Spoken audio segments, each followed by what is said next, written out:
Welcome, deep divers. Every single day, whether we realize it or not, we are all negotiators. We really are. From deciding what's for dinner to, securing a major business deal, our lives are just a constant stream of discussions trying to handle differences.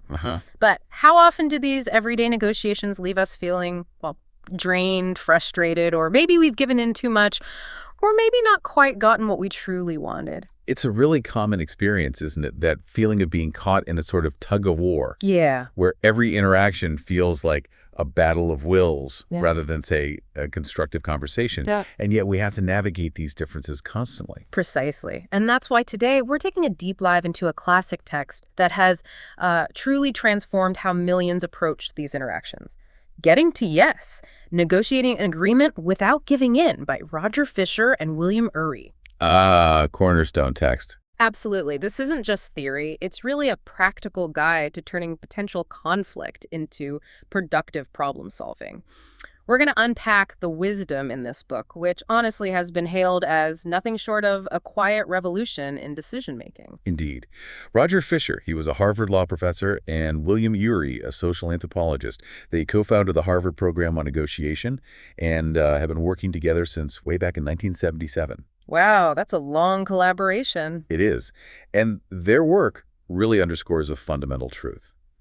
To get what we want, we are often compelled to negotiate. Yeah. They offer a really powerful alternative to traditional bargaining, a method they call principles negotiation. So this deep dive is for anyone who wants to become more effective, more satisfied, and frankly, just more human in their negotiations. That's a great way to put it. Our mission is to equip you with the tools to navigate any negotiation, big or small, with confidence and a clear path to mutual gain. And it all starts with 4 core pillars of principled negotiation. First, separating the people from the problem. Second, focusing on interests instead of positions. Third, inventing options for mutual gain. And finally, insisting on using objective criteria. 4 key pillars. Exactly. So let's start by looking at the default mode most of us fall into. It feels like we're almost hardwired for a certain kind of negotiation, the one Fisher and Ury call positional bargaining. The standard approach. Yeah, we take a stance, dig in our heels, and then, grudgingly make concessions. Think of that classic haggling over a brass dish you see sometimes. Oh, yeah, I'll give you $15. No, I want $75. And they go back and forth, back and forth.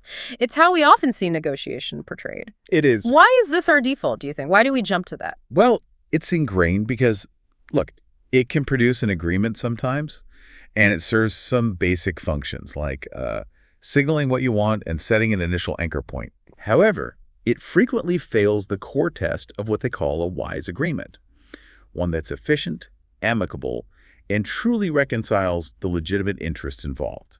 It's a default, sure, but it's far from optimal. And the dangers of this approach, they're actually quite significant, aren't they? They go far beyond just maybe getting a slightly worse deal. Absolutely. The first major danger is that it often leads to, well, unwise outcomes. Unwise.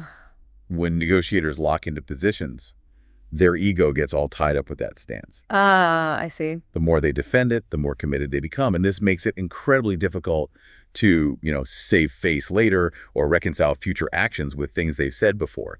It leads to agreements that don't wisely address the original underlying interests. The source gives a really striking example from back in 1961, the nuclear test ban treaty talks between the U.S. and the Soviet Union. Oh, right. They broke down purely over positions, 3 inspections versus 10 inspections. That was it. And no one even defined inspection. Exactly. No one even bothered to define what an inspection truly meant.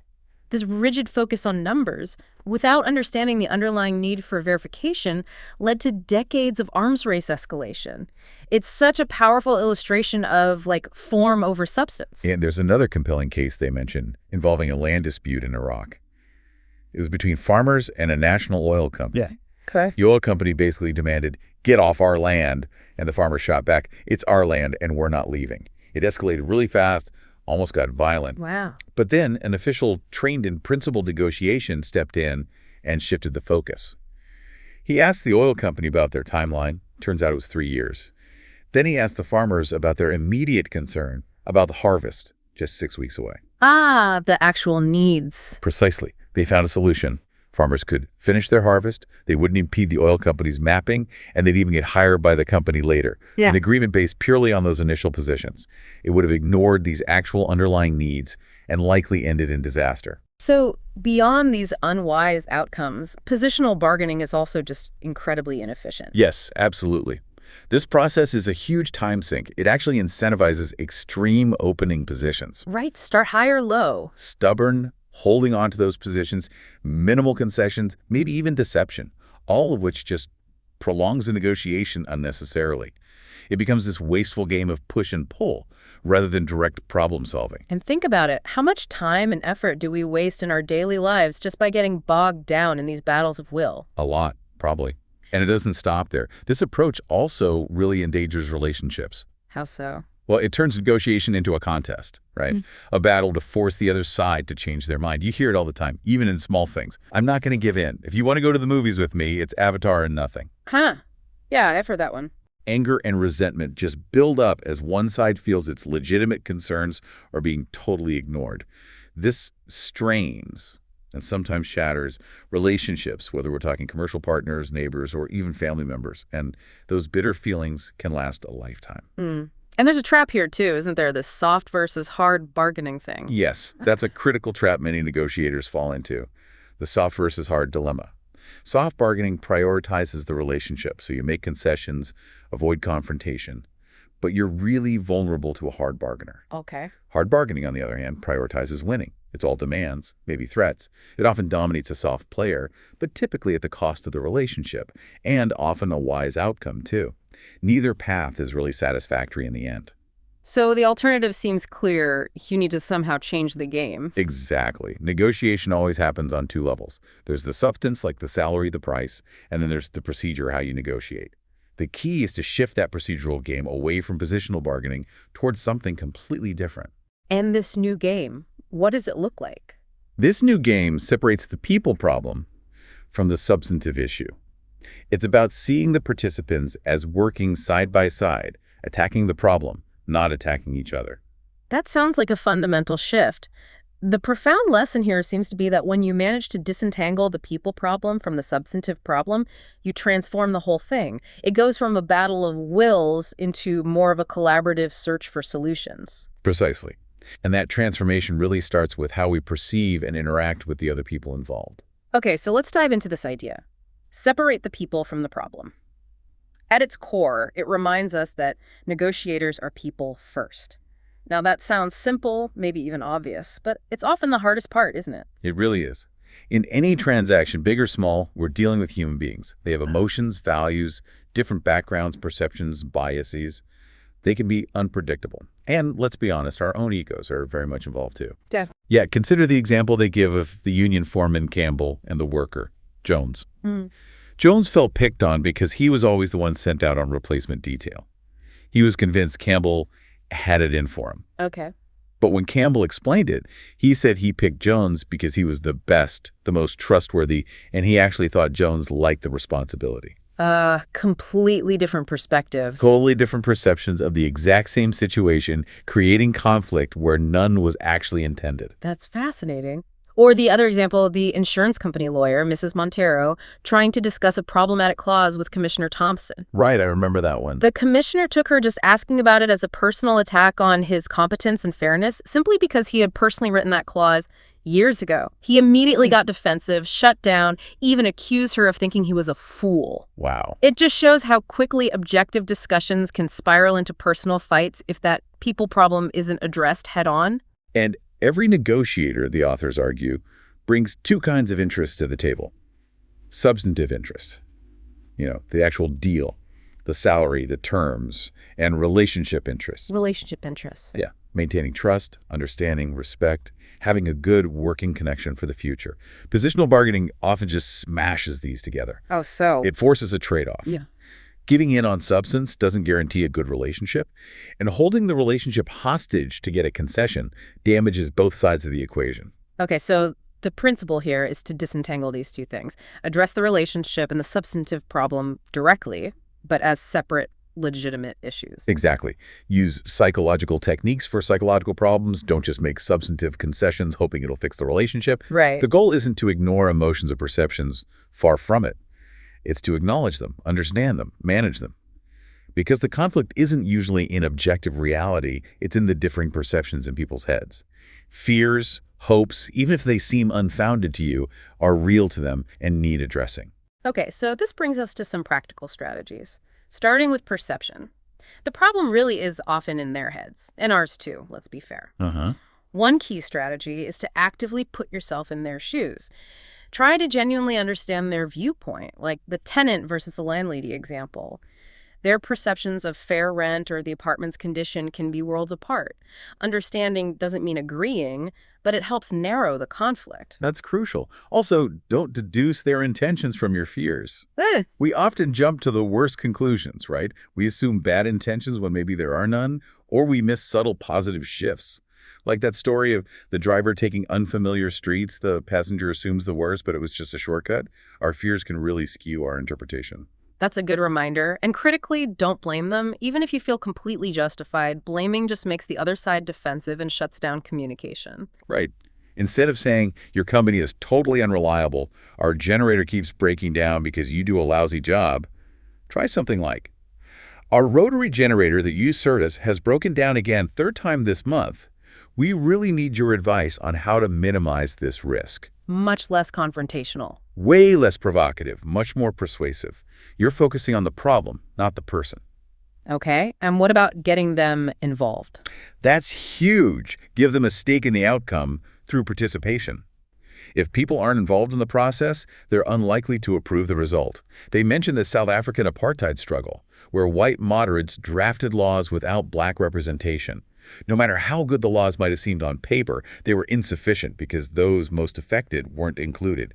Involvement creates ownership. That makes sense. And we need to remember face-saving. Yes. This isn't about being dishonest or playing games. It's about recognizing people's need to reconcile any agreement with their existing principles, their past words, their public image, help them justify the agreement to themselves, and maybe more importantly, to their constituents or bosses. If you make it easy for them to look good, they're far more likely to agree. Okay, so that's perception. What about dealing with emotion? Negotiations are often emotional. Absolutely. First, you have to recognize and understand the emotions, yours and theirs. Acknowledge emotions as legitimate, but do it without blame. You could say something like, look, our side feels mistreated here and we're pretty upset. We're concerned an agreement might not be kept. See how that validates the feeling without pointing fingers? It makes the negotiation less reactive. That's skillful. And crucially, don't react to emotional outbursts. They mentioned a great rule from the steel industry's Human Relations Committee.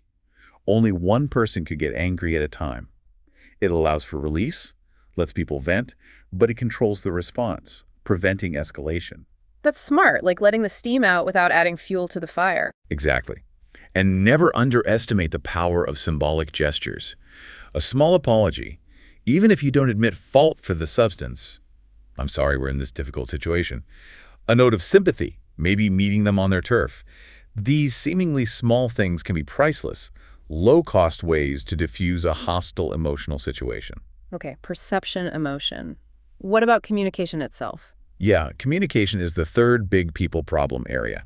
The authors highlight three main issues here. First, negotiators often aren't talking to each other. They're playing to the gallery, trying to impress their own side or maybe third parties. Right, performing rather than communicating. Second, they're often not hearing each other. Too busy planning their next argument, or only listening for points they can refute, or maybe just listening to their own constituency in their head. Been there. Haven't we all? And third, plain old misunderstanding. Language barriers, cultural differences.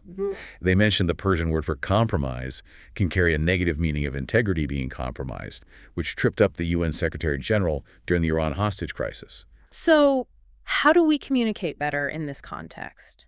Well, first, listen actively and acknowledge what's being said. This is huge. The authors call it the cheapest concession you can make, simply letting the other side know they've been heard and understood. How do you do that effectively? You can paraphrase what they've said positively. So, if I understand correctly, your main concern is X, or that's a strong point you're making about Y. Let me see if I can explain where we're coming from. This shows you're engaged, makes them feel validated, and actually makes them more open to listening to you. Makes sense. What else? Speak about yourself, not about them. This is a classic communication technique. Describe the impact of the problem on you. I feel let down, or I feel this is unfair. Instead of blaming or judging their actions, you broke your word, or you're being unfair. Why does that work better? It's far less provocative. You're conveying the same essential information about your perspective, but without triggering their defensiveness. It's much more persuasive. Okay, that's a useful distinction. And finally, speak for a purpose. Know what information you want to convey, why you want to convey it, and what effect you hope it will have. Don't just talk to fill silence, especially when emotions are high. So the big picture here for separating people from the problem is really about shifting perspective. Instead of adversaries locked in combat. Yeah.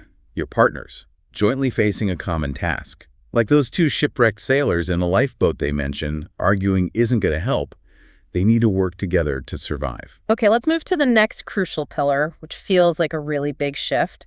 Focus on interests, not positions. This is arguably the most fundamental departure from traditional positional bargaining. Right. So let's clarify. A position is what you say you want. Like, I want $100,000 for this house. Okay. And an interest is why you want it. The underlying need, the concern, the desire, the fear. Exactly. Why do you want $100,000? Maybe you need it for a down payment on another place, or maybe you believe that's the fair market value, or maybe you're worried about setting a low precedent. Those are the interests. Got it. The book uses that great illustration of the librarian's window. Yes, the window argument. Classic. Two people arguing in a library. One wants the window open, the other wants it closed. Their positions are directly opposed. Total conflict, seems like. But the librarian doesn't just tell them to compromise and open it halfway. She asks, why? Why open? Why close? And the interests are different. Right. One wants fresh air, the other wants to avoid a draft. Understanding those interests, the librarian finds a creative solution. Open a window in the next room. Brilliant. Fresh air, no draft, problem solved. A solution completely invisible if you only look at the positions open versus closed. It's such a powerful metaphor, isn't it? It really is. And another excellent example they provide is the Egyptian-Israeli peace treaty negotiations at Camp David. Okay, how did interests play out there? Well, Israel's stated position was, we need to keep some of the Sinai territory for our security. Egypt's position was, we must regain every single inch of the Sinai for our sovereignty. Seems like an impasse, totally incompatible positions. On the surface, yes, deadlock. But by focusing on their underlying interests, Israel's deep need for security, Egypt's fundamental need for sovereignty, they found a path forward. Which was? Complete Egyptian sovereignty over the entire Sinai, but with large portions demilitarized. So the Egyptian flag would fly, conferring sovereignty, but Israeli security concerns were addressed because there wouldn't be tanks massed on the border.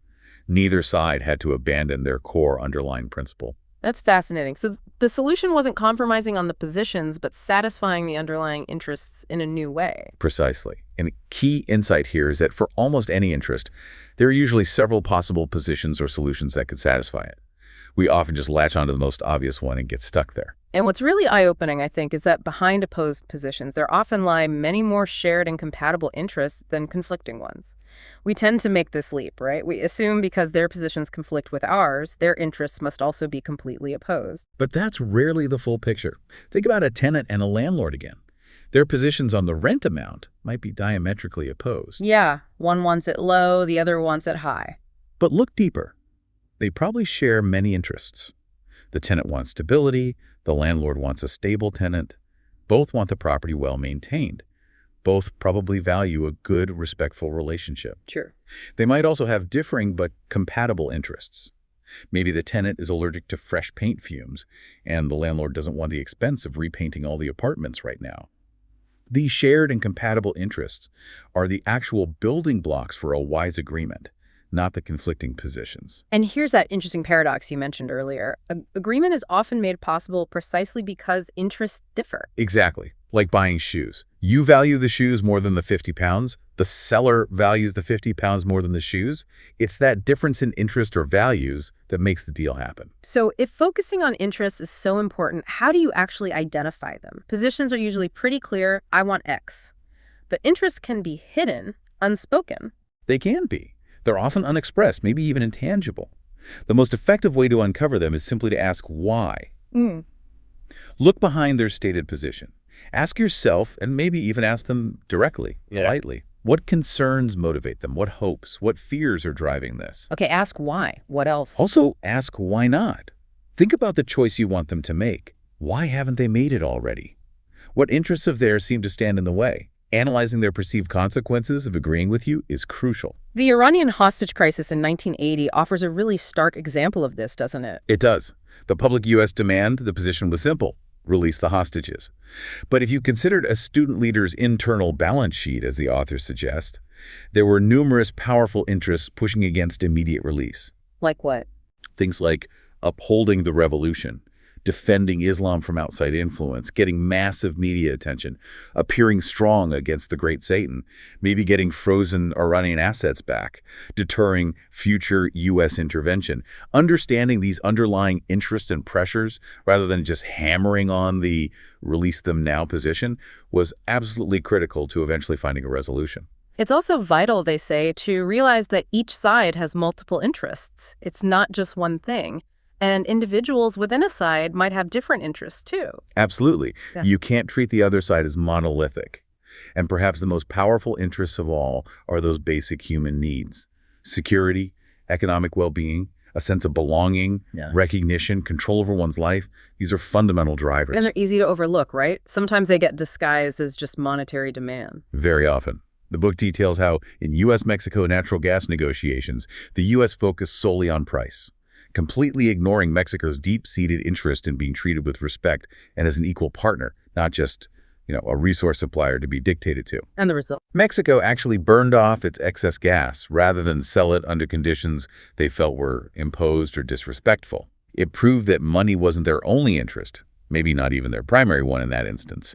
Respect and recognition were huge. Wow. Okay, so once you've done the work to identify interests, yours and theirs, how do you talk about them effectively in the negotiation itself? Good question. First, make your interests come alive. Don't just state them boldly. Explain what your interests are and why they are important to you. Use specific, concrete details. They say, don't describe an ulcer as a mild stomachache. Meaning, be specific about the impact. Exactly. If you're concerned about speeding construction trucks near a school, saying 3 times in the last week a child was almost run over by one of your trucks going way too fast past the playground is far more impactful than just saying your trucks are driving too fast. Make it real. Okay, what's next? Second, acknowledge their interests as part of the problem. Show them you understand their concerns. People listen much better when they feel understood. How might that sound? You could start by demonstrating you appreciate where they're coming from. Okay. As I understand it, your interests as a construction company are basically to get this job done quickly at minimum cost, and also to preserve your reputation for safety and community relations. Have I understood you correctly? Is there anything I'm missing? That feels collaborative. It is. Third, put the problem before your answer. State your interests and your reasoning first, before you make your proposal or state your conclusion. Why is that order important? Because if you lead with your proposal, we think you should build a fence. They'll immediately start thinking of reasons why that won't work, why it's too expensive, etc. They'll be busy preparing their counterarguments and likely won't even hear the justification and the interest you lay out afterwards. But if you start with the problem and your interests, we're deeply concerned about child safety, they're more likely to listen to your reasoning before you get to a specific solution. Look forward, not back, is another point they make, right? Yes, focus on who should do what tomorrow, rather than getting bogged down justifying past actions or arguing about what happened last week. Avoid the blame game. It's rarely productive. Be concrete but flexible. Exactly. Go into the negotiation with some specific ideas or options that would meet your interests, but keep an open mind. Don't lock yourself into just one solution early on. And finally, this interesting one. Be hard on the problem, soft on the people. This is key. Commit strongly to your underlying interests. Advocate for them with vigor. Be firm about the problem needing to be solved. But at the same time, be personally supportive and respectful of the human being on the other side of the table. How does that work in practice? It sounds a bit contradictory. It creates what psychologists call cognitive dissonance. By attacking the problem, like the speeding trucks, forcefully, while simultaneously supporting the person you're talking to, Mr. Jenkins, I know you run a safety-conscious operation, you make it psychologically easier for them to dissociate from the problem and join you in finding a solution. You might say something like, Surely you're not saying that my son's safety is worth less than the cost of, say, a temporary fence, Mr. Jenkins. You're firm on the interest, safety, but respectful of the person. So the big practical takeaway here is about redirecting energy.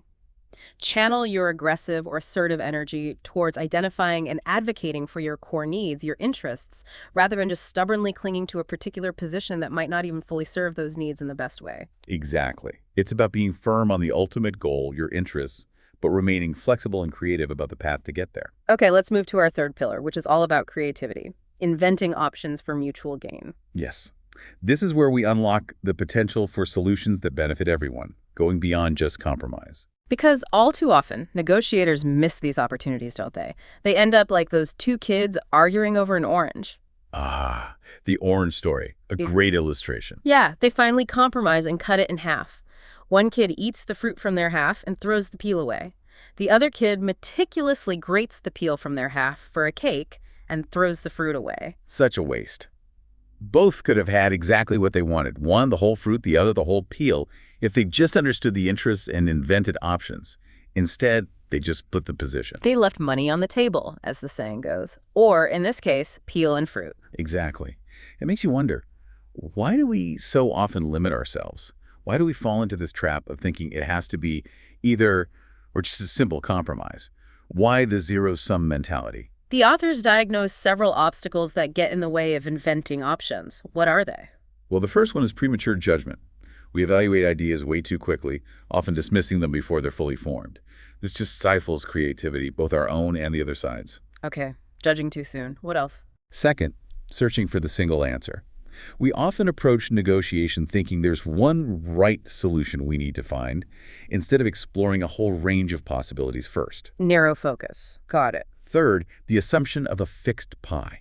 This is a huge one. The ingrained belief that there's only so much to go around, so less for you must mean more for me. This automatically frames it as a win-lose situation. And the last one. And finally, the attitude of thinking solving their problem is their problem. This kind of short-sighted self-concern leads us to only propose partisan solutions that work for us, completely missing opportunities for joint gain that might arise from helping them meet their needs too. Okay, so those are the obstacles. What's the prescription? How do we overcome them? The core prescription is simple but powerful. Invent first, decide later. You need to consciously separate the act of generating options from the act of evaluating and choosing among them. And this is where brainstorming comes in. Exactly. Brainstorming is the classic technique for this. Yeah. The absolute key ground rule during the inventing phase is postpone all criticism and evaluation. No judging, no dismissing. Encourage wild ideas, even seemingly impractical ones, because one idea can spark another, better one. How do you set up a good brainstorming session? Well, the book suggests some practical steps. Before the session, define your purpose clearly. Choose a manageable number of participants, maybe 5 to 8. Consider changing the environment, meet somewhere different, more informal perhaps, and choose a facilitator to keep things on track. Okay. And during the session? Seat participants side by side, maybe facing a whiteboard or flip chart, not across a table like adversaries. Clearly state and enforce the no criticism rule. Encourage everyone to brainstorm freely, build on each other's ideas, and record everything visibly, without editing. And after? When do you get critical? After the session, then you start sorting. Maybe star the most promising ideas, look for ways to improve or combine them, and set a separate, distinct time to evaluate the options and make decisions. Keep inventing separate from deciding. Now, brainstorming with your own team seems useful. But what about the idea of brainstorming with the other side?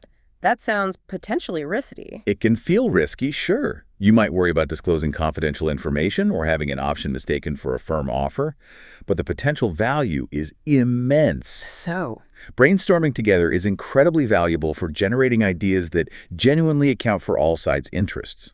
It fosters a climate of joint problem-solving, moving you from face-to-face opponents to side-by-side partners attacking the problem.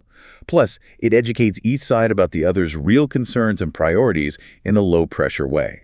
Are there ways to manage the risks? Yes, you can explicitly distinguish the brainstorming session from a formal negotiation session. You could offer 2 alternatives at once, one clearly unacceptable. Look, I could give you the house for nothing, or you could pay me $1 million for it. Or maybe we can think about other options. They mentioned a union management brainstorming session on reducing unauthorized strikes. They came up with ideas like foreman empowerment, informal meetings in the bathhouse, joint training, even company softball teams. Ideas that likely wouldn't surface in a tense, formal negotiation. That's a great example. So besides brainstorming, how else can we broaden our options? Don't just look for the single path. Actively try to create room to negotiate. Widen the possibilities.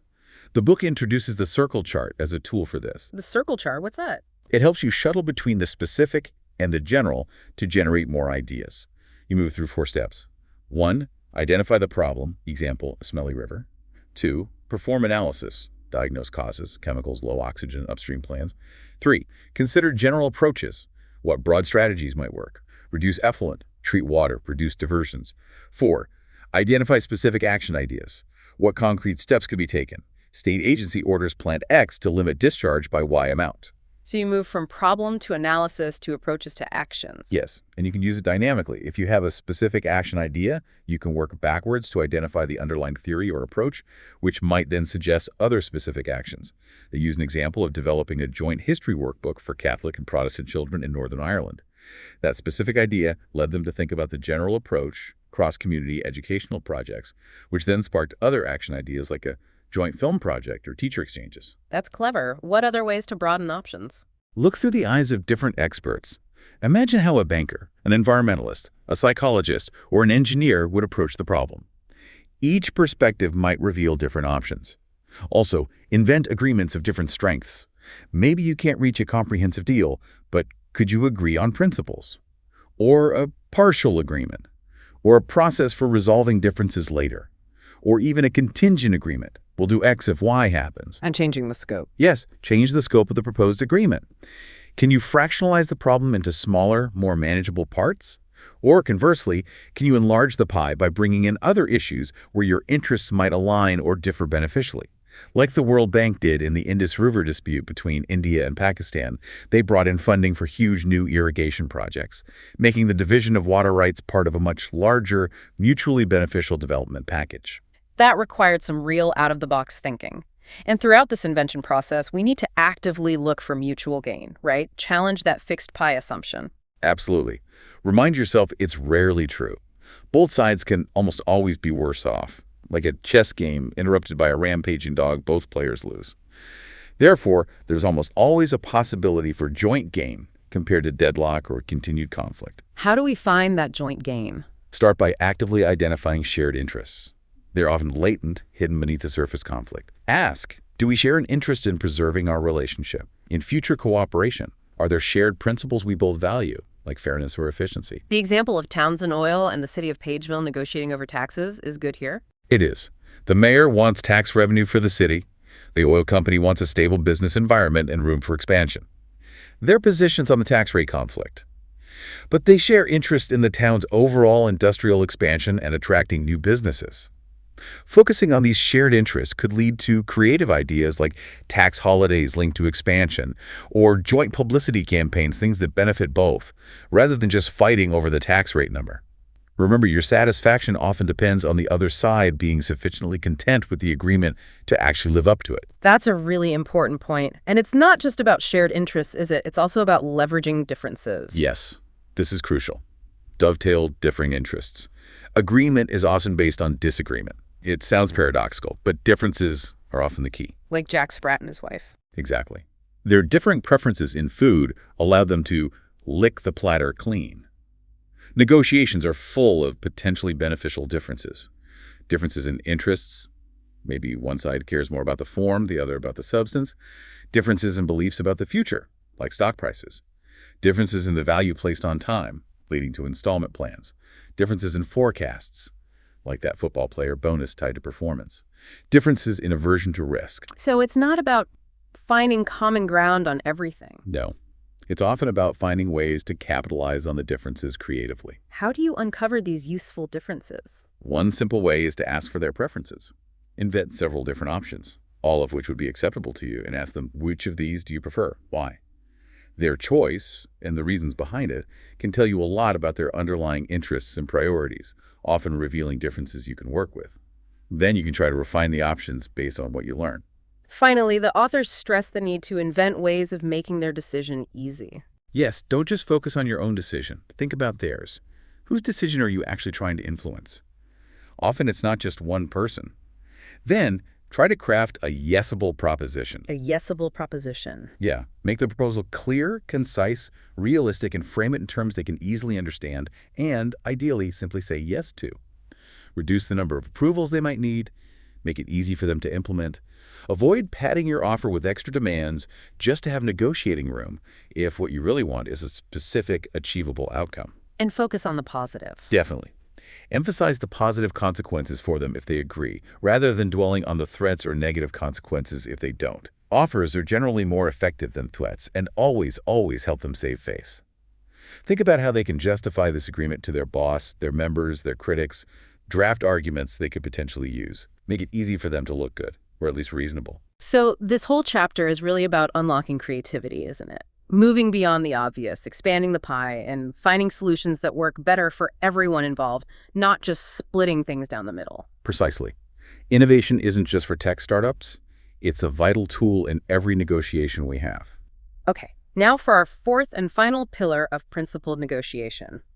Insist on using objective criteria. This sounds quite different from the others. What's the core idea here? The core idea is to commit to reaching a solution based on principle, not on pressure or arbitrary will. It's about being open to reason, but closed to threats or bullying. Negotiate on the merits of the problem, not the mettle of the parties, as they put it. Exactly. This approach is fundamental because it leads to agreements that are wise, efficient, and amicable. The more you can bring in external, objective standards, things like fairness, efficiency, scientific merit, precedent, the more likely you are to produce an outcome that is sensible, sustainable, and seen as legitimate by both sides. They use the analogy of building a house. Right. You wouldn't haggle over the depth of the foundations based on who's tougher, would you? No, of course not. You'd rely on building codes, expert engineering opinions, soil tests, objective criteria. The argument is, why not apply this same rational approach to other negotiations instead of just resorting to a contest of wills? That makes sense. So what's the real power of using objective criteria? It's immense. First, it significantly reduces arbitrary outcomes. Deals are based on something more solid than just who pushed harder. Second, it reduces the cost of backing down. It's much easier psychologically to yield to a fair principle or an objective standard than it is to submit to the other side's direct demand. You're not losing to them. You're both deferring to fairness or facts. Ah, that helps with the face-saving aspect, too. Definitely. Third, it increases efficiency. You spend less time defending entrenched positions and attacking theirs, and more time looking for relevant standards and applying them. This is especially crucial when you have multiple parties involved. Objective criteria provide a common language and framework. The Law of the Sea negotiations example about deep-sea bed mining fees really highlights this, doesn't it? It's a perfect illustration. You had India initially demanding a $60 million upfront fee per mining site, a purely political number, and the U.S. position was $0, based on free market ideology. Complete deadlock. So how did objective criteria break it? An independent economic model developed at MIT was introduced. This model provided an objective framework to analyze the impact of various fee structures on the economics of seabed mining. It showed India that its proposed fee was so high it would make mining completely uneconomical for anyone, and it showed the U.S. that some kind of modest initial fee was actually feasible and wouldn't deter investment. So the model provided objective data. Yes. Based on this objective analysis, both sides significantly changed their positions, not because of threats or pressure, but because of reason and evidence presented by a neutral standard. No one looked weak, they looked reasonable, and it paved the way for a mutually satisfactory tentative agreement. Okay, so how do we identify these useful objective criteria? What makes a criterion objective? The key is that it must be independent of the will of either side. It can't just be something one party made up. It needs legitimacy outside the negotiation itself. Can you give some examples? Sure. Things like market value, established precedent. It's been done before in similar situations. Industry standards, scientific judgment, professional codes of conduct, measures of efficiency, principles of reciprocity or equal treatment, costs, especially objectively verifiable costs, or even what a court would likely decide if the issue went to litigation. And ideally, they should be practical, too. Yes, they need to be legitimate and practical. For example, using a river as a boundary line is generally more practical and easier to agree on than, say, a line 3 yards east of the high water mark on the western riverbank. The standard itself should be workable. What if you just can't agree on the right substantive criteria? Maybe market value points one way, precedent points another?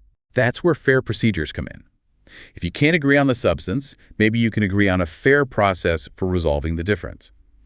The outcome might not be perfect for either side, but if the procedure is seen as fair, the outcome is more likely to be accepted. Like the classic way to divide a cake. Exactly. One person cuts, the other person chooses.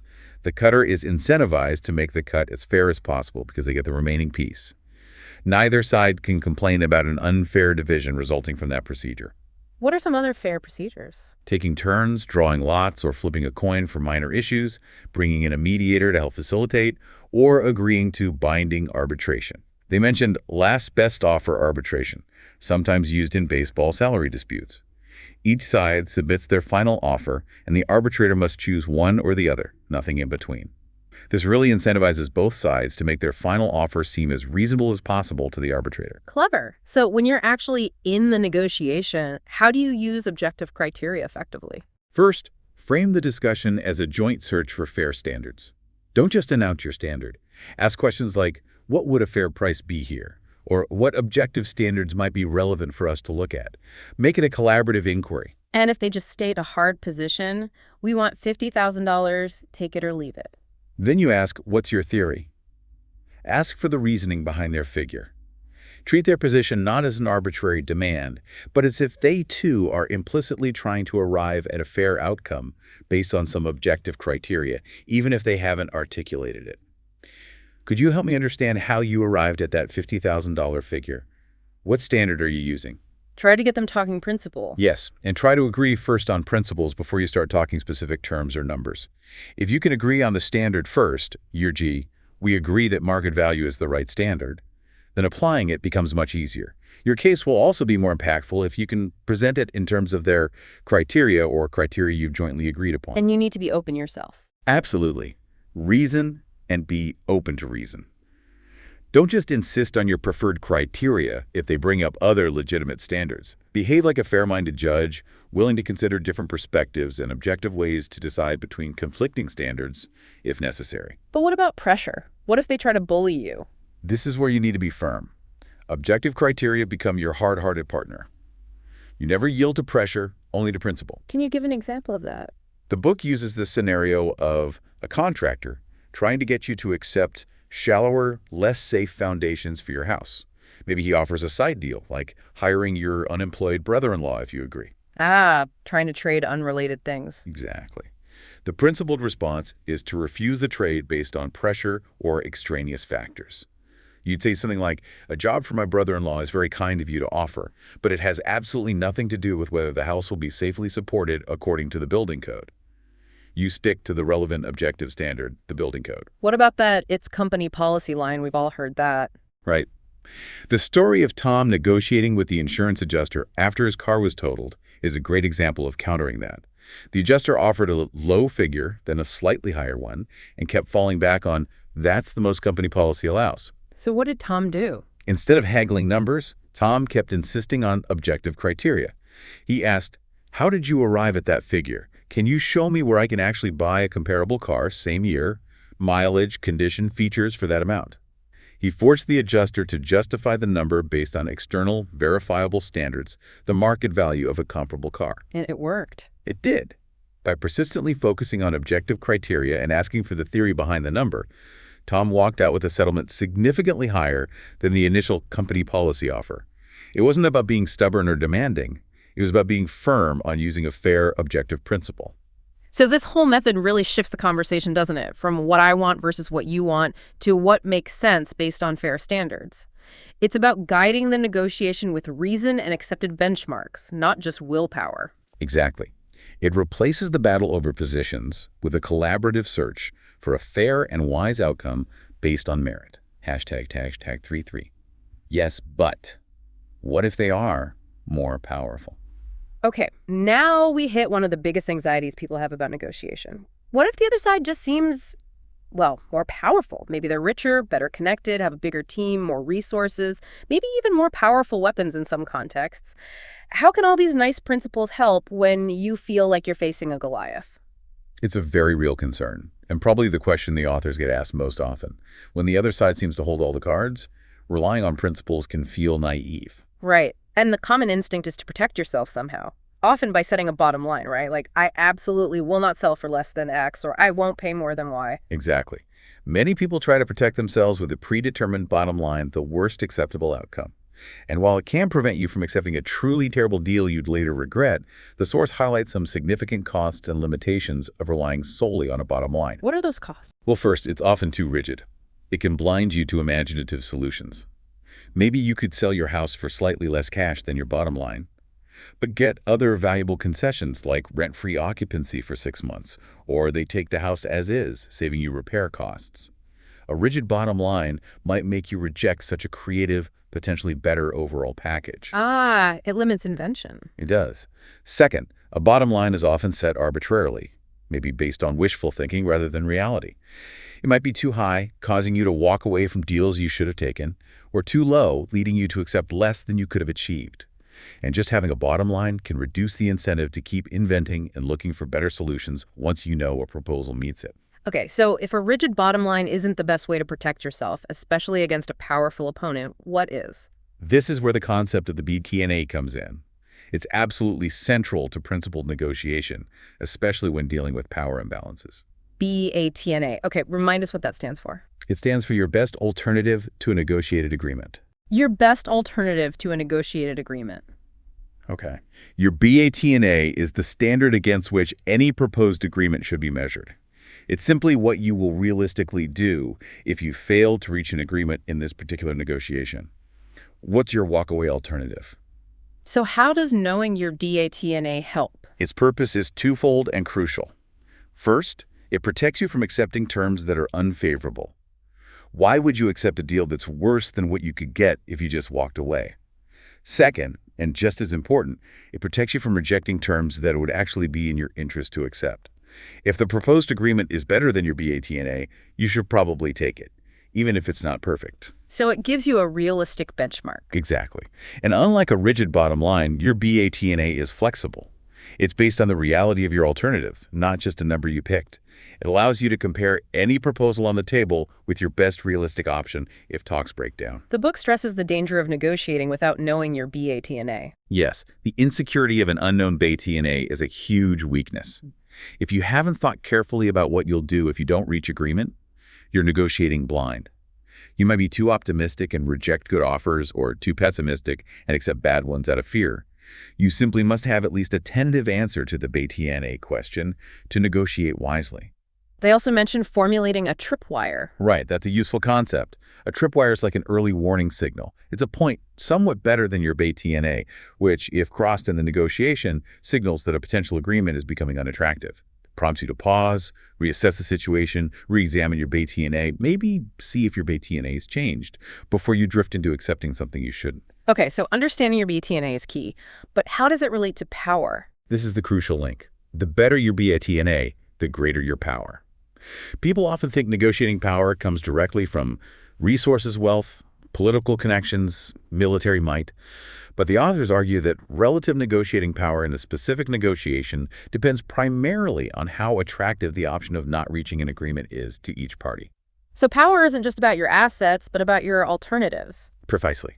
If you have a great alternative, a strong BATNA, you have more power to walk away from a bad deal. If your BATNA is weak, you're more dependent on reaching an agreement with this party, which gives them more leverage. That really reframes the idea of power. The example of the small town negotiating with the large factory is amazing. It really illustrates the point perfectly.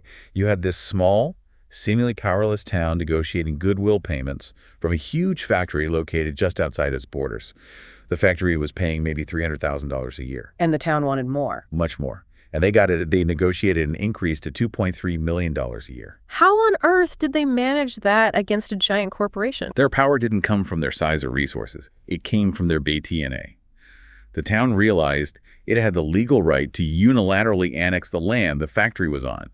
If they did that, they could tax the factory at full residential rates, which would cost the company about $2.5 million a year. Wow, so their BTNA annexing and taxing was actually slightly worse for the company than the $2.3 million deal they eventually agreed to. Exactly. The corporation, despite all its size and wealth, had no good alternative. Relocating the factory wasn't feasible. Fighting the annexation legally would be costly and uncertain.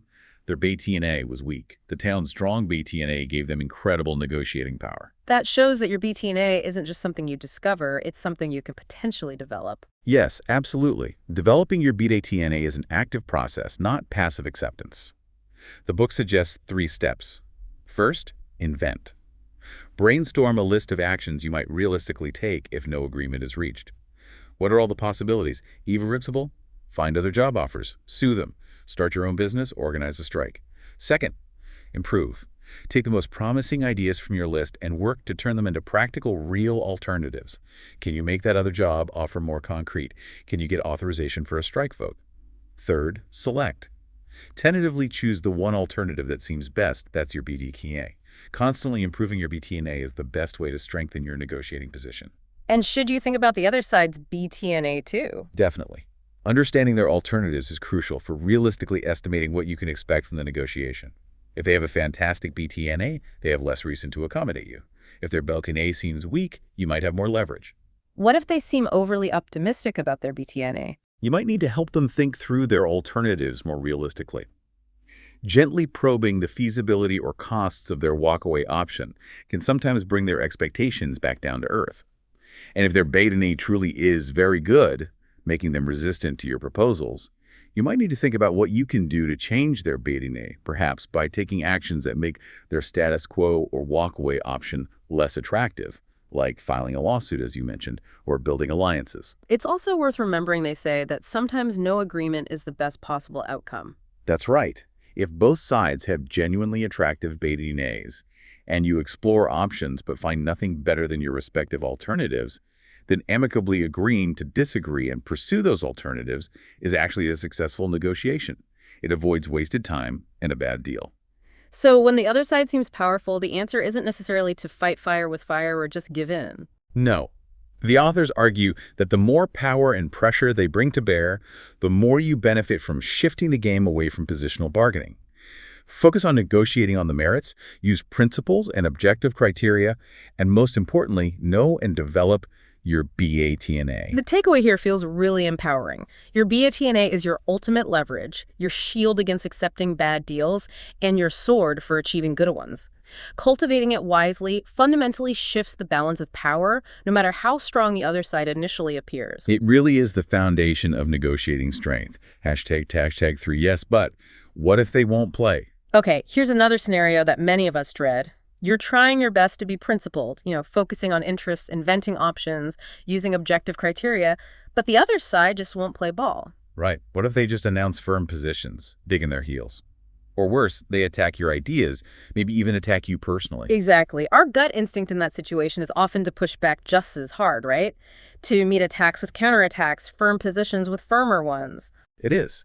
But the problem is, that reaction just traps you right back in the destructive cycle of positional bargaining you were trying to escape in the first place. It becomes exactly the kind of contest you wanted to avoid. So it makes you wonder, how do you break that cycle? How do you shift the game towards principled negotiation when the other side seems absolutely determined to play hardball? This is where the authors introduce a really clever and powerful set of techniques they call negotiation jujitsu. I love that metaphor. Like in martial arts, using your opponent's energy against them? Precisely. Instead of meeting their force with direct resistance, which usually just leads to a stalemate or escalation, you step aside, deflect their attack, and redirect their energy towards tackling the problem constructively rather than attacking you. Okay, how does this work in practice? What are the specific jujitsu maneuvers? Well, the first one is, don't attack their position. Look behind it. When they state a firm position, don't reject it outright or attack it directly. Instead, treat it as just one possible option on the table. Then, inquire about the interests that underlie it. Ask of the principles it reflects or the problems it's trying to solve. So you probe the why. Yes. Ask questions like, that's an interesting position.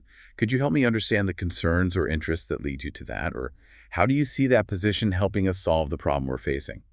For example, if teachers are striking and demanding a $2,000 raise, their position, Instead of just saying no way, a school board using jujitsu might ask, help us understand how that specific figure would help us achieve our shared goals of keeping salaries competitive and ensuring we attract and retain high-quality teachers. It reframes their position as a possible solution to be evaluated, not just a demand to be resisted. That Nasser and Golda Meir example is relevant here too, isn't it? Absolutely. When Egyptian President Nasser kept repeating his position, Israel must withdraw from every inch of Arab territory. The American lawyer mediating didn't argue the position directly.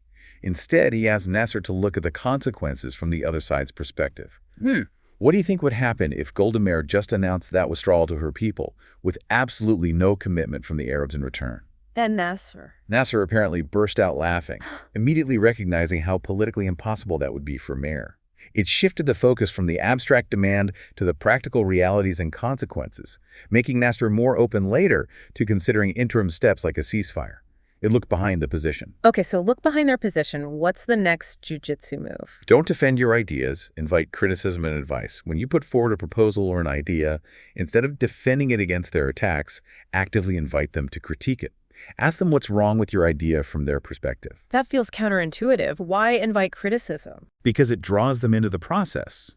It turns their potentially negative energy into something constructive. Listen to their concerns, understand their objections, and then see if you can rework your idea, incorporating their feedback. You turn their criticism into an essential ingredient for improving the proposal. And you can ask for their advice. Yes, a very powerful jujitsu move is to ask, what would you do if you were in my position? For instance, if you're representing employees worried about job security, you might say to management, if your members felt their jobs were threatened, like ours do, what would you advise them to do? What steps would you take? This forces them to confront your side of the problem and potentially suggest solutions. Okay, that's clever. What about personal attacks? People get nasty sometimes. That's the third maneuver. Recast an attack on you as an attack on the problem. When they launch a personal attack, maybe accusing you of bad faith or questioning your motives, a strike just shows you don't care about the children. Don't take the bait and get defensive. Easier said than done sometimes. It is. But the technique is to listen. Let them vent if necessary, show you've heard the underlying emotion or concern, and then skillfully redirect the focus back to the substantive problem. You might say, I hear your strong concern about the children's education, and believe me, we share that concern deeply. That's why we need to figure out what we can both do to resolve this strike quickly and get the kids back in school. You validate the concern, but shift away from the personal blame towards joint problem solving. Deflect and redirect. And the fourth move. Ask questions and pause. Use questions instead of statements whenever possible. Statements generate resistance, questions generate answers, and after you ask a question, especially a challenging one that makes them think, just be silent. Pause.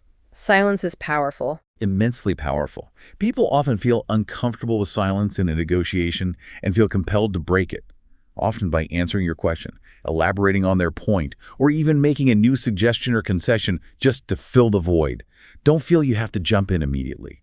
Let the silence do some work for you. Some of the most effective negotiating you'll ever do is when you're not talking. Okay, so negotiation jujitsu offers ways to handle difficult tactics. But what if even that isn't working? What if you're stuck, maybe with multiple parties, and direct principled negotiation just seems impossible? In those really tough situations, especially with multiple parties involved, the authors suggest you consider using the one-text procedure. The one-text procedure, how does that work? It's a process often facilitated by a third party, although one of the negotiators can sometimes play this role. The basic idea is that the facilitator prepares a draft agreement, the one text, based on discussions and understanding of everyone's interests. Then, instead of the parties arguing with each other over the text, they are asked to criticize the draft. What's wrong with this draft from your perspective? How can it be improved to better meet your interests while still being fair to others? So the criticism goes to the facilitator, not directly at the other parties. Exactly. The facilitator listens to all the criticisms and suggestions, then goes away and revises the draft, trying to incorporate the feedback and reconcile competing interests. They might go through many drafts, 5, 10, 20 iterations. Each time, the parties are asked only to criticize, not to commit. Until when? Until the facilitator feels they can't improve the draft any further. They've optimized it as much as possible to meet the core interests of all sides in a fair and realistic way. At that point, the facilitator presents the final draft and says, essentially, This is the best I can do. I recommend you accept it. The parties then face a simple yes or no decision on that single refined text. What are the benefits of this process? It's great for separating the inventing part from the decision-making part. It simplifies the process. Parties only have to make one decision at the end, rather than dozens along the way. It reduces the tendency for parties to lock into positions early. It makes it easier to ensure all interests are considered. And it significantly increases the chances of reaching agreement in complex multi-party situations. The husband and wife designing a house example illustrates this well. Yes, they're stuck on their positions. Two-story with bay window versus one-story ranch with garage. They bring in an architect as a mediator, who acts as the facilitator. The architect doesn't take sides, but asks about their underlying interests. Morning sun in the kitchen, space for books, easy garage access, room for guests. Right, the why. The architect then drafts a preliminary floor plan, the first one text. They both criticize it. The kitchen's too small. Where would the guest room go? The architect listens, revises, gets more criticism, refines again, maybe goes through several drafts. Finally, the architect presents a plan that balances their key interests in the best way possible. At that point, they just have to decide yes or no. It avoids them arguing directly over their initial conflicting positions. And this was used in major international negotiations. Absolutely. The Camp David Accords in 1978 between Egypt and Israel are a prime example. The U.S. team acted as the mediator, using the one-text procedure. They reportedly went through 23 drafts over 13 intense days to finally broker the peace treaty. It's also been essential in things like the Law of the Sea negotiations and the South African constitutional talk situations with many parties and complex issues. Can you start this procedure yourself, or do you need everyone's agreement? Interestingly, you don't necessarily need consent to start. You can simply take the initiative, prepare a draft based on your understanding of the situation, and circulate it, explicitly asking for criticism and suggestions for improvement. You can sometimes change the entire dynamic of the negotiation just by starting to play this new, more constructive game. The detailed case study of Jones Realty and Frank Turnbull, the landlord-tenant negotiation, really brings all these techniques together, doesn't it? Turnbull used principled negotiation and jujitsu brilliantly. He really did. Let's recap some of his techniques. He started by framing the conversation factually and rationally. Please correct me if I'm wrong. He acknowledged the landlady personally, building goodwill. We appreciate what you've done for us. He clearly stated the principle guiding his concern. Our concern is fairness. When she tried to use power or make threats, he used jujitsu beautifully. We would like to settle this on the basis of independent standards, not of who can do what to whom. Deflecting the power play, redirecting to principle. When she took it personally, you don't trust me. Eh. He skillfully disentangled the personal from the problem. Trust is a separate issue. He elicited information without making accusations. Could I ask you a few questions to see whether my facts are right? He kept the focus on merits by assuming she had reasons for her position. What's the principle behind your action? He used active listening to ensure understanding and build cooperation. Let me see if I understand what you're saying. He gave himself space to think and research. Let me get back to you. He presented his own arguments clearly, but only after acknowledging hers, and backed them up with objective criteria the rent control board figures. Let me show you where I have trouble following some of your reasoning. He presented a principled offer, not just a demand. One fair solution might be. He clearly outlined the consequences of agreement versus disagreement, implicitly revealing his BATNA. If we agree, if we disagree. And even at the end, he showed flexibility and goodwill to make saying yes easier for her. We'd be happy to see if we can leave when it's most convenient for you. And the outcome. Turnbull, the seemingly less powerful tenant, by consistently using principled negotiation and negotiation jujitsu, walked out with an $18,024 check for the rent overpayment. It's a fantastic demonstration. The practical takeaway here is crystal clear. Even when you're up against someone who seems difficult or wants to play hardball, sticking rigorously to principled negotiation and using these jujitsu techniques can lead to a wise, fair, and satisfying outcome. You don't have to fight fire with fire. You really don't. You can change the game. ##3 yes, but what if they use dirty tricks? All right, deep divers, let's tackle one more yes but scenario. The one that often feels the most, well, unpleasant. What if the other negotiator doesn't just play hardball, but resorts to what the authors call dirty tricks? Right. We're talking about tactics like deliberate deception, psychological manipulation, or positional pressure tactics designed purely to get you off balance and gain a one-sided advantage. These are tricky bargaining tactics used in an unprincipled contest of will. Things like lying about facts, trying to make you physically uncomfortable, using good guy, bad guy routines, or escalating demands just when you think you're close to a deal. Exactly. These tactics are fundamentally illegitimate because they fail the test of reciprocity. They're designed for only one side to use them against the other. They violate the spirit of fair negotiation. So how do most people react when faced with these kinds of tactics? And why do those reactions often fail? Well, the book identifies two common but usually ineffective responses. The first is just putting up with it, hoping for the best, maybe making concessions just to avoid conflict or end the unpleasantness. They cite Chamberlain appeasing Hitler in 1938 as a dangerous historical precedent of this approach.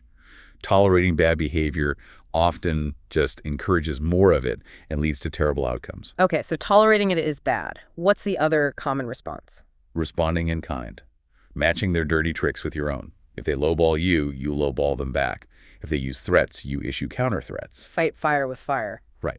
But this usually just escalates the conflict, poisons the atmosphere, bogs everything down, and makes reaching a wise agreement almost impossible. Both sides end up losing. So if putting up with it fails and responding in kind fails, what's the principled alternative when someone uses dirty tricks? The counterintuitive but effective solution is to negotiate about the rules of the game itself. Bring the tactic out into the open and negotiate about whether that's an acceptable way to proceed. Negotiate about the negotiation. Essentially, yes. There are 3 steps involved. First, you have to recognize the tactic. Learn to spot these common ploys: phony facts, ambiguous authority, stressful settings, personal attacks, lock-in tactics, etc. Just identifying a tactic for what it is often neutralizes much of its psychological effect. You realize, they're trying the good guy, bad guy routine on me. Okay, so recognize it. Step 2. Raise the issue explicitly. Bring the problematic tactic out into the open. Name it, calmly and factually. John, I notice that you seem to be raising new demands every time we seem close to agreement. Is that what's happening? Or, excuse me, but the sun is directly in my eyes, making it hard to concentrate. Could we perhaps take a break or rearrange the seating? So you call it out, but without being accusatory. Ideally, yes. And the third step is to question the tactic's legitimacy and desirability, essentially. Negotiate over it. Ask if this is really how you both want to conduct the negotiation. And how do you negotiate about the tactic itself? You apply the same 4 principles of principled negotiation to the procedural issue. First, separate the people from the problem. Don't attack them personally for using the tactic. Focus on the tactic itself as the problem. I find it difficult to negotiate seriously when I feel pressured or distracted by X. Second, focus on interests. Why might they be using this tactic? Are they feeling insecure? Are they trying to protect themselves from criticism back home? Understanding the interests behind the tactic might suggest better ways to address it. Third, invent options for mutual gain. Suggest alternative ways to proceed.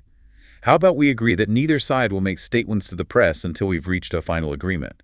Fourth, insist on using objective criteria, especially reciprocity.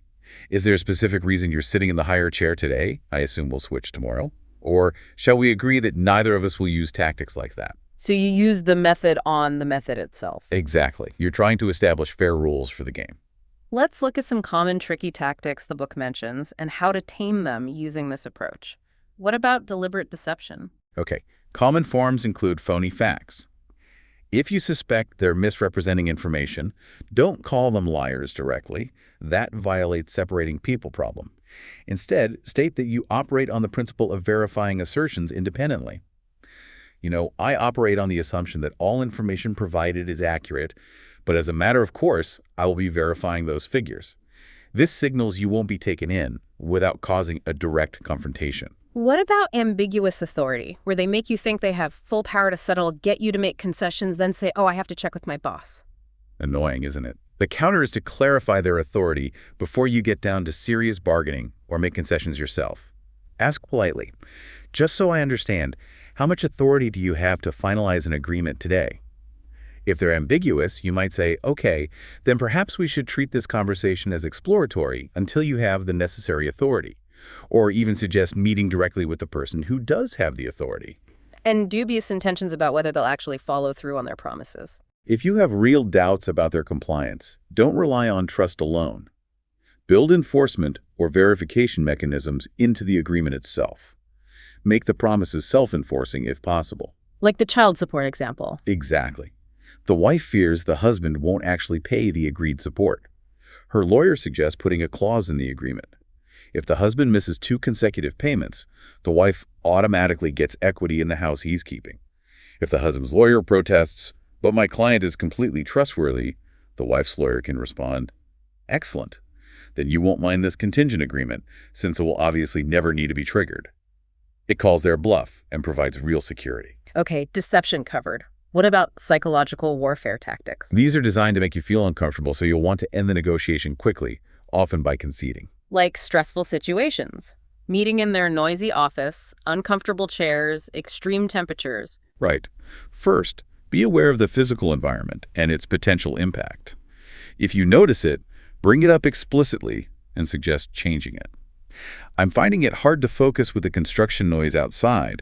Could we perhaps move to the conference room down the hall?" Personal attacks, we touched on this with jujitsu. Yes, recognize them for what they are, attempts to throw you off balance. Yeah. Let them vent, show you heard the emotion, then recast their attack as an attack on the problem. The good guy, bad guy routine, where one person is aggressive and demanding, and the other seems reasonable and asks for just a small concession compared to their partner. A classic manipulation. Right. Recognize it. When the good guy makes their seemingly reasonable pitch after the bad guy is stormed out, don't fall for it. Treat the good guy just like you would the bad guy. Ask them for the principle or objective criteria behind their offer. "I appreciate you're trying to be reasonable here, but could you help me understand why that slightly lower price is actually a fair price based on market value?" Stick to the merit. And threats. Threats are generally a bad tactic. They invite counter-threats, create hostility, and make agreement harder. It's usually more effective to use warnings of consequences that will likely happen independently of your will if agreement isn't reached. What's the difference? A threat is, "If you don't agree, I will do X to hurt you." A warning is, "If we fail to reach agreement, it seems likely the consequence Y will occur," which would be bad for both of us. For example, the media might publish the whole story. Warnings feel less confrontational and focus on the shared negative consequences of not agreeing. You can also reduce the impact of threats by interrupting the communication channel, not taking calls, using an answering machine script, or sometimes by simply ignoring them. Okay, finally, what about positional pressure tactics? These seem designed to structure the situation so only one side can make concessions. Right, like refusal to negotiate. If they refuse to talk, you can try to negotiate with them about their refusal using principles, or use indirect methods like the one-text procedure, or try to engage third parties. Extreme demands, starting with a ridiculously high or low offer. Call attention to it as a potentially unprincipled tactic. An offer that, far from market value, makes it difficult to proceed seriously. Could you explain the basis for that figure? Bring them back to objective criteria. Ask for principled justification. Escalating demands. Raising their demands each time you make a concession, or reopening issues already agreed upon. Call it out explicitly when it happens. Oh, yeah. "We seem to have agreed on point X yesterday. Now you seem to be raising new conditions. Is that correct?" You might need to take a break to signal you won't continue under those conditions, and always insist on principle. Lock-in tactics, like the union leader making a rousing public speech committing to no less than a 10% raise, making it impossible for him to back down later. These tactics rely on making their commitment seem absolutely unbreakable. You can try to interrupt the communication of the commitment so you don't officially hear it, or deliberately misinterpret or downplay the commitment to give them wiggle room later, or even make a joke about it to lessen its psychological weight. Resist taking their lock-in too seriously. The hard-hearted partner ploy. I'd love to agree, but my partner boss wife just won't let me. Recognize it as a common tactic to justify inflexibility. Try to get their negotiator to agree to a principle first. Okay, so you agree this is a fair approach. If possible, you might even ask to speak directly to the hard-hearted partner. Calculated delay. Dragging things out, hoping you'll get impatient and concede. Make the delay explicit and negotiate about it. "It seems we're not making progress. Is there a reason for the delay? Perhaps we should set a deadline." You can also create incentives for them to move faster, perhaps by pursuing your BTNA more actively, like initiating talks with a competitor, creating a fading opportunity for them. Use objective deadlines if possible, for example, tied to an external event. And the ultimate pressure tactic. Take it or leave it. We'll first recognize that sometimes this isn't negotiation at all. If it's a fixed price in a supermarket, you just decide whether to buy or not. If it comes at the end of a long, principled negotiation, presented politely as their best possible offer based on careful consideration, it might be a legitimate statement of their final position based on their interests and BATNA. But if it's used early on as an arbitrary hardball tactic, here's my offer, take it or leave it, no discussion, you can choose to ignore it and keep talking about interests and criteria as if they hadn't said it. Or you can explicitly recognize it. Okay, I understand you feel strongly about that offer. Let's set it aside for a moment and explore the underlying problem first. You don't have to accept their attempt to unilaterally end the negotiation process. Wow, that's a whole arsenal of potential dirty tricks. But the overall message seems to be, don't be a victim, you don't have to tolerate them, and you don't have to respond in kind. Exactly. You can be just as firm, or even firmer, in defending the principle of fair negotiation and using objective criteria than they can be in upholding an illegitimate tactic designed to exploit you. You have the power to recognize the tactic, call it out, and insist on playing a different, better game. Hashtag tag 55v3. In conclusion. So we've taken this really deep dive into getting to yes, exploring principled negotiation from identifying interests to dealing with dirty tricks. And as people absorb these ideas, they often find they resonate deeply because in many ways they aren't entirely new. They really just organize common sense and practical experience into a clear, usable framework. Yeah, I can see that. A lot of people probably react by saying, now I know what I've been doing when negotiations go well and maybe why they sometimes go badly. It gives a structure to intuition. Exactly. It makes the implicit explicit. But it's crucial to remember that knowing isn't the same as doing. Right. Just listening to us talk about this, or even reading the book, won't instantly make you a master negotiator, will it? Unfortunately not. Like learning a sport or a musical instrument, developing these skills requires conscious effort, practice, maybe trying things that feel unfamiliar at first, and being willing to adapt and learn from experience. The authors even say that for a while, people might feel they actually get worse at negotiating as they wrestle with these new techniques. Because it feels awkward at first. Yeah, it's like trying a new golf swing. But eventually, with practice, they surpass their old plateau and become much more effective. This also really shifts how we think about winning in negotiation, doesn't it? It completely reframes it. The question, who's winning, which is so common in positional bargaining, becomes almost meaningless, maybe even counterproductive, in principled negotiation. They compare it to asking, who's winning a marriage? If you have to ask that, you're probably both losing. Exactly. If you're focused on winning against the other side, you've already lost the more important negotiation, the meta-negotiation about what kind of game you're going to play. The beauty of principled negotiation is that it shows you don't have to choose between getting what you deserve and being decent. You can achieve both. That's a powerful message, and it connects back to the question of power we discussed. How you negotiate makes a huge difference, especially when the other side seems stronger. It makes an enormous difference. Resources, money, status, connections are not the same thing as negotiation power in a specific situation. Don't just assume you're weak or they're strong based on surface appearances. Focus instead on how you can best persuade them, how you can shape the game. The book revisits the sources of negotiating power, and they align perfectly with the 4 pillars we've discussed. So what are those sources of power revisited? Well, first and foremost, there is immense power in developing a good BATNA. Your best alternative to a negotiated agreement is your ultimate protection and your primary source of leverage. The better your BATNA, the less you need this particular deal, and the more confidently you can negotiate for terms that meet your interests. Makes sense. What else? There is power in developing a good working relationship. Trust, understanding, mutual respect, clear communication. These aren't just nice-to-haves. They make negotiation vastly smoother, more efficient, and more likely to produce durable, creative solutions.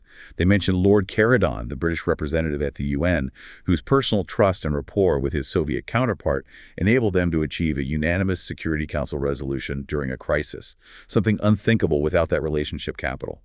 A reputation for being trustworthy and dealing fairly is an incredible asset. So relationship is power, communication too. Absolutely. There is power in effective communication. Skillfully crafting your message, listening actively to truly understand them, showing you've heard their concerns, even if you disagree, asking probing questions. These all enhance your ability to persuade. and skillfully managing the process of negotiation, making those game-changing moves like reframing their position to interest, suggesting objective criteria, or initiating brainstorming can dramatically influence the outcome. Understanding interests is key too, right? There is power in understanding interests, both yours and, crucially, theirs. The more clearly you understand their underlying needs, concerns, and priorities, the more easily you can find low-cost ways to satisfy them, creating value for them without necessarily costing you much. Remember the radio station buyer. By digging into the one reluctant owner's interests, he discovered she valued continuing to manage a station more than maximizing her cash payout. Understanding that interest allowed him to craft a solution that saved him nearly $1 million while meeting her core need. And inventing options. Huge power there. There is power in inventing elegant options. Moving beyond the obvious fixed pie mentality to brainstorm creative solutions that dovetail differing interests can unlock enormous value. That sealed bid stamp auction example, where the highest bidder pays the second highest price, is brilliant. It encourages everyone to bid their true value, power for the seller, but ensures the winner feels good about the price, power through satisfaction for the buyer. Objective standards. Definitely. There is power in using objective standards of legitimacy. Fair principles and external benchmarks serve as both a sword to persuade the other side, this is the market rate, GM paid the same price last week, and as a shield to resist unreasonable pressure, we can't agree to that price because it's significantly above fair market value. Basing your case on legitimacy makes it far more robust. And finally, commitment. Yes, there is power in making a carefully crafted commitment. This isn't about locking yourself into a rigid position early on. It's about clearly and credibly communicating, at the appropriate time, what you will do, what you will not do with persuasive, principled reasons, and what you expect them to do in return, making your request specific, realistic, and operational. To maximize your negotiating power, you need to use all these sources, BATNA, relationship, communication, interests, options, legitimacy, and commitment in harmony, so they reinforce each other. That's a comprehensive view of power. So as we wrap up this deep dive, here's a final thought for you, our listeners. Think about a negotiation you face in your life right now. Maybe it's a big one at work, or maybe it's something smaller, perhaps something you didn't even consciously recognize as a negotiation before. It could be with a family member about chores, a colleague about workload, a service provider about a bill. Think about the game you've implicitly been playing in that interaction. Is it positional? Is it hard or soft? Now imagine if you were to consciously try to shift that game, even just slightly. What if you deliberately tried to separate the relationship issues from the substance? What if you probed more deeply for the underlying interests, yours and theirs? What if you took 5 minutes to brainstorm some creative, new options beyond the obvious compromise? What if you insisted on discussing objective criteria for fairness? What might become possible then? How might you redefine winning in that specific situation? Not as beating the other side or getting your way entirely, but as achieving a truly wise outcome, one that effectively meets your legitimate interests, is efficient, improves rather than damages the relationship, and feels fair to both sides. The power to change the game, to choose a better way to negotiate, is yours. Start practicing.